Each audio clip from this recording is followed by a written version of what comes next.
السلام عليكم ورحمة الله وبركاته. soo dhawaada dhamaan asxaabta inta channel ku xiran inta cusub maanta ku soo dhawaada muuqaalkan oo aniga ah Maxamed Axmed. Maanta waxaa rabaa muuqaalkan inaan kaga hadlo mawduucan loo yaqaano AI-ga ama artificial intelligence. Mawduucan waxaan uga hadlayaa waxay tahay inuu isoo weydiiyey mid ka mid ah asxaabtan ugu xiran channelka uu isoo weydiiyey takhasuskaas iyo mathalan courses video kale haddii uu heli karo ilaa amarkiis maalintuu isoo weydiiyey 2 maalin kadib waxaa isoo dhacayba email scholarship kaasoo maxaa la dhahdaa tiro kooban oo qaadanayo mawduuc la xiriira oo kamid ah qaybihiisa qayb kamid ah mawduucan horta artificial intelligence aad ayuu u ballaaran yahay laakiin qayb kamid ah oo ah machine learning qayb loo yaqaano scholarship ah ayaa isoo dhacay. Markii scholarshipkaasi sida u xariisan kartona waa idinla wadaagi doonaa laakiin intiina aanan fahansanayn oo kale mathalan mawduucan oo kale haddii aan hordhac yar siiyo AI wax loo yaqaano ama maxaa la dhahdaa qaybo badan ayuu leeyahay horta DL haddaan kusoo kale deep learning machine learning iyo kelmado kale oo fara badan laga yaaba inaad aragto laakiin waxay dhammaantood wada hoos galayaan AI wax loo yaqaano ama artificial intelligence. Artificial intelligence waxa weeye af Soomaali haddii lagu macneeyo kale waxay noqonaysaa caqli macmal ah mathalan. Caqli macmal ah waxa weeye waa caqliga bini'aadamka asalka ah marka sidee mashiinada iyo robotska waxyaabaha loogu samayn lahaa ama ugu yaraan loo canjili lahaa caqliga bini'aadamka oo kale sidee looga dhigi lahaa inay u fekeraan go'aano saxa qaataan iyagoo isticmaalaya daatada ama macluumaadka loo sheegay ee lagu kaydiyo marka macnaha guud ee ka dambeeya horta AI-ga waa maxaa la dhahdaa macnahaas weeye af Soomaali ahaan haddaan si kooban usoo sheego qaybo badanna uu leeyahay waxaa kamid ah qaybihiisa ugu waaweyn qaybtan aan scholarshipkeeda maanta idinkula wadaagi doono xaggan ee ah machine learning mashiinada siday wax u baran lahaayeen oo kale maxaa la dhahdaa daatada iyo ula macaamili lahaayeen waxaa kamid ah qayb la dhahdo neural networks oo ah maskaxda bini'aadamka oo kale sidii loo canjiri lahaa sideedoo kale maxaa la dhahdaa kuwa u shaqeeya robots u shaqeeya oo kale loo samayn lahaa haddii ilaa kuwa qaybta robotska jirta laftirkeeda oo lagu takhasus oo ah oo iyadana engineering iyo la isku darayo AI sababtoo ah samayntii xubnihii dhaqaaqay waxay dhan u baahan yihiin waxaa jirta qayb kale oo la yiraahdo natural language processing oo ah qaybta luqadda bini'aadamka caadigaas codadkooda iyo sida maxaa la dhahdaa u fahmi lahaayeen oo kale mashiinada u tarjami lahaayeen marka noocyo badan ayay leedahay qaybo badan nolosheena kamidana way gashay waxayna soo bilaabatay ilaa qarnigii hore oo maxaa la dhahdaa waxyaabo badan oo hadda waxaa jira oo isticmaasho aan in ay artificial intelligence kamid taha aanad u haysan mathalan oo kale maanta inaad warqad intaas warto warqadaa lagugu bedelo maxaa la dhahdaa qoraal uu akhrinayo maxaa la dhahdaa programku waxay kamid tahay maxaa la dhahdaa artificial intelligence oo lagu keydiyo programka waxaa lagu keydiyey xarfahaas ay u qormaan iyo in uu sawirka u bedeli karo qoraal akhriyi karana codadka isa saari karo haddana aad ay u badatay maxaa la dhahdaa isticmaalka oo waxaad aragtaa uma malaynayaa haddii ilaah ku yahay gawaari keligood iswada sida Tesla oo kale hadda autopilotska ama diyaaradaha programmada diyaaradaha waxay kaloo gashay haddii ilaah ku yahay telefoonkaaga Google Assistant oo kale hadda wuxuu isticmaalaa maxaa la teknolojiyadan Siri oo kale waxaa laga yaabaa inaad aragtay robotka beriyadood meelaha la wareejinayay gabadha ama u samaysnaayay Sophia la dhihi jiray qofka caadiga uu wareysanayo uu jawaabaya marka mawduucan aad ay u ballaaran yahay man rabo muuqaalka inaan idinku dheereeyo scholarshipkan sidee u xariisan kartaa ayaan qaybta dambe idinkugu sheegi doonaa laakiin dhinaca shaqada iyo fursadihiisa shaqo haddii aan ka hadlo waxaa maxaa la dhahdaa la sheegay in sanadihii u dambeeyey dhowrkii sano u dambeeyey keliya takhasuskan uu soo kordhiyey 2 milyan oo shaqo wax ku dhow oo shaqooyinka maxaa la dhahdaa loo baahan yahay mathalan aniga ruuxayga hadda maalmo yar ka hor emailkan intuuna isoo dhicin maxaa la dhahdaa scholarshipka email kale isoo dhacay isna offer ahaa shirkad American offer ay siinaysa ay leedahay shaqooyin la xiriira artificial intelligence inaan samaysa u baahannahay inkastoo ku cudur daartay hadda fasax inaan gala aan rabo laakiin haddana shaqooyinka u badan ee hadda ay soo kordhiyeen oo qabanaya waxay tahay in mathalan oo kale daatadii loo nidaamiyo maxaa la dhahdaa programka daatada la macaamil lahaa in mathalan oo kale qaybta luqadahoo kale ah hubiso in translationka ay sax yihiin markuu sameeyo kadib uu tababaranayo tababaristiisa inaad ka qayb qaadato iyo waxbarashadiisa programka robotka inta la barayo shaqooyin badan ayay soo kordhisay waana mustaqbalkan waxaa leeyahay in maxaa la takhasuskan uu shaqooyin badan yeelan doono haddii la hadmo waana takhasus maanta kuma xidhna macnaha in aad technolojiyad in aad macnaha background technology inaad ahaata khasab maaha مثلا oo kale natural language processing qaybta oo kale haddaad luqadihii oo kale taqaan oo kale waa iyadana aad ku darsato wax badan ay ku kordhinaysaa haddii aad laakiin dhinaca maxaa lahdaa tiqniyad oo kale aad kasoo gashana way kasii fiicantaa sababtoo ah programmingka ayaa fahmaysa systemkii wuxuu shaqaynayay gaar ahaan weliba haddii aad python taqaano aad ay kusii anfacaysa takhasuskan marka ma raba inaan hadalka idinku dheereeyo haddii ilaahadmo aan galno sidee u xareysan kartaa scholarshipkan iyo yaa bixinaya baa kasoo dhawaada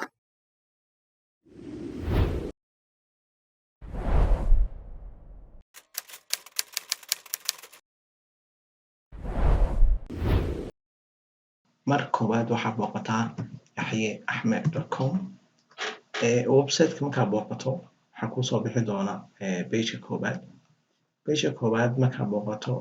qaybta u dambeysa ee postiska ayaa tagaysaa mawduuca ay ku qorantahay artificial intelligence ayaa ku dhufanaysaa waa mawduucan aan kaga hadlay artificial intelligence iyo wax walba ku saabsan haddii aad u baahan tahay inaad macluumaad badan sii ogaato intaan muuqaal ku sheega ka badan xagan ka ogow laakiin hadda scholarshipka saa u xareysato waxaa ku dhufanaysaa linkigan markaa ku dhufato pagekan ayaa kuu furmaya pagekan markuu kuu furmo waxaa ku qoran AWS machine learning scholarship program xagga register ayaa ku dhufanaysaa laakiin intaan registerta ku dhufan haddii aan sharax yar bixiyo wuxuu ku leeyahay in ay scholarshipkan focuska ku saarayaan dadka under representedka ah iyo matalan gabdhahoo kale oo matalan oo kale qaybtan waxay leedahay organizationka dacminaya waxaa kamid ah ku leeyahay girls in tech iyo national society of black engineers marka fursad gaar ay haystaan ayuu leeyahay dadka aan fursadaha u haysan scholarshipka qaybtan wuxuu ku sheegayaa in ay jirto course ka horeeya maxaa la dhahdaa intaanad programka iskuulkan wuxuu bixiyaa programmo la yiraahdo nano degrees la yiraahdo marka wuxuu kuu sheegaya qaybtan inta aan nano degree la bilaabin waxaa jira ku leeyahay free course kaasoo marka hore qof walba oo xareysta scholarshipka loo xareynayo waxaa lagu baranayaa ku leeyahay fundamentals of machine learning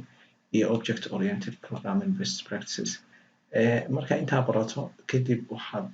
iyana baranaysaa ayuu ku leeyahay aragtida computerka shirkadan deeplenskada ayaa lagu baraya ayuu ku leeyahay haddaba waxaa lagaa rabaa ku leeyahay programkan inta koorsada hordhaca socdo 3 saac ilaa 5 saac isbuuciyan kadib marka koorsada aad dhameyso imtixaan ayaa jiri doona marka aad ka baxdo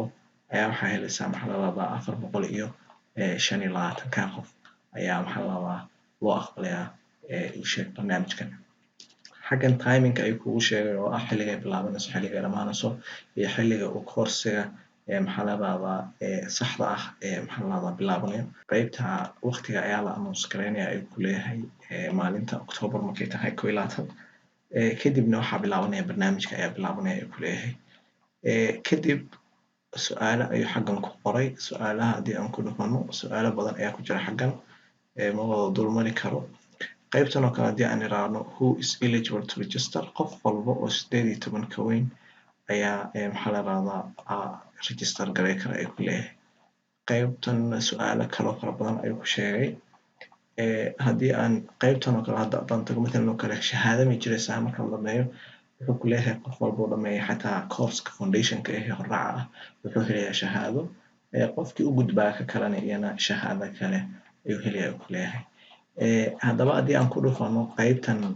register haddii aan ku dhufano register haddaan ku dhufano wuxuu ku dirayaa kulley inaad login sameyso aniga hadda aan ku jiraa login ayaan sameeyay ama sign up haddii aanad hore iskuulkan u dhigan jirin aniga hore ayaan u dhigan jiray ilaa 2015 umaleyna markii ugu horreysay soo galay waa iskuul aad u fiican macluumaad badanna bixiya courseskiisuna ay aad u qiimo badan yihiin haddaba qaybtan maxaa la dhahdaa applicationka buuxintiisa 4 qaybood ayuu ka kooban yahay qaybtan background information ah prerequisite maxaa lagaaga baahan yahay inaad hore u taqaano matalan oo kale qaybtan goalskaaga iyo su-aalo dheeraada haddii aan matalan oo kale ku dhufto hadda maxaa lagaaga baahan yahay inaad hore u taqaano wuxuu ku leeyahay matalan oo kale mathematical concepts sida linear algebra iyo kale ma ku fiican tahay statistics say isku tihiin ayuu ku leeyahay programming oo kale soo yahay python oo kale say isku tihiin مثلا oo kale variable structures iyo waxyaabaha basic data structures iyo arrays waxyaabaha ma garanaysaa Python libraries oo kale ma haysaa iyana ay kuleeyahay hore mutaqaanay kulli waad buuxinaysaa xaggan marka wuxuu kuleeyahay programka haddii aad intan oo kale taqaano waa aan ku aqbali karnaa ay kuleeyahay wuxuu kuleeyahay tan waxay xadidaysaa ay kuleeyahay haddii aad mathalan oo kale programkan uu kugu habboon yahay si daacad uga jawaab xaggan background informationka haddii aan galno iyadana mathalan oo kale wadankaaga oo kale ku weydiinaya da'da mathalan oo kale maxaa la genderkaaga iyo waxyaabo badan ay ku weydiinaya xataa raceka ay ku weydiinaya laakiin wuxuu kuleeyahay decisionska ma saameyn doonto ay kuleeyahay nooca aad tahay iyo waxyaabaha saameyn kuma lahan waxa ugu sareysa aa gaadhay adiga aad ay u fudud yahay maxaa la rahdaa applicationkooda aad ay u fudud yahay additional questionsna waa waxaad saxiixaysaa un maxaa la rahdaa haddii ilaah ku run yahay optionska waa saxiixaysaa qaybtan goalskan iyadana waxaad ka jawaabaysaa un labadaas su-aalood aad ay u fudud yahay applicationkooda markaad buuxiso kadib ayaad submit leedahay sidaa ay kugu dalbayaan haddaba waxaa xusid mudan in coursekan ay bixinayso shirkadan Amazon Web Services la yiraahdo marka waxaa si fiican in aad account haddii aad kasii samaysan karto aad sii samaysato sababtoo ah maxaa la rahdaa dhammaan waxyaabaha lagu shaqeyn doono o dhan waxay noqonayaan waxyaabahan serviceskan ay shirkadan bixiso accountkoodana samayntiisa aad ay u fududahay just wuxuu ku weydiinayaa un dadka Soomaaliya jooga laga yaaba inay ku yar adkaato oo ah card ayuu ku weydiinayaa credit card laakiin wax lacaga kama goynayo just wuxuu inuu hubiyo un ayuu u sameynayaan accountkan inaad lahaataana waa isna waa muhiim si aad course u shaqeyso si fiican xaggan ayaad uga sii ogaan kartaa mathalan oo kale barnaamijka iyo haddii uu ku anfacayo haddii kale xaggan haddii aan ku noqdo mathalan oo kale website-kayga waxaa ku jirta haddii ilaah ku run yahay waxaa ku jirta dhowr courses links kale ayaa ku jira oo aan isleeyahay aad ay muhiim yihiin haddii aan mathalan oo kale artificial intelligence ku noqdo hadda postigaas waxaa ku jira hoostiisa links badan ayaa ku jira waxaan rajeynayaa inaa akhrisaan mathalan oo kale linkiga waa linkiga aan hadda kasoo xareynay linkigan waxaad ka akhrisaa mathalan oo kale macluumaadka shirkadan iyo serviceska dhammaan linkigana waxaan maxaa la rahdaa ku jira isna PDF aad ka akhrisan karto courses muhiima iyagana oo aad maxaa la rahdaa mid walba wuxuu ku geynayaa mathalan oo kale hadda kan oo kale haddii aan ku dhufto hadda digital training ayuu ku siinayaa wuxuu ku siinayaa PDF wuxuu ku geynayaa cashiro aad ka qaadan karto marka qaar video ayay noqonayaan marka qaar waxay noqonayaan mathalan oo kale web page ayay noqonayaan marka waxaan rajeynayaa inaad si fiican uga faa'iidaysan doontaan haddii ilaahay idmo intaan muuqaalkan nabiga isku arki doono waxaan idin leeyahay assalaamu calaykum waraxmatullaahi wabarakaatuh